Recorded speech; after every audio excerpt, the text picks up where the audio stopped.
Now, from a broader perspective, I want to present this slide here.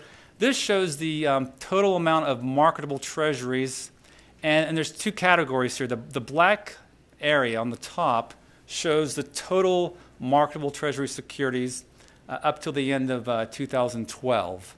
The blue area shows total marketable treasuries less than those held by the Fed. So the blue area would show all marketable treasuries held by the public other than the Fed. All right, so that would be individual investors, financial firms, foreigners, anyone but the Fed. And if you look at that, you can see several things. Number one, you can see the huge run-up in the stock of public debt, marketable public debt, but you also see that most of it was bought by entities other than the Fed. The Fed has not been the source of funding for the huge budget deficits. Many observers like to claim that, but the Fed's holdings is only about 15%. If I go and flip these scales around and look at the percent of marketable treasuries held by the Fed, it's around 15%. And it's been that average really since 1970s. It hasn't changed much. Now, it did go down in 2007 when the Fed sold off some of its treasuries.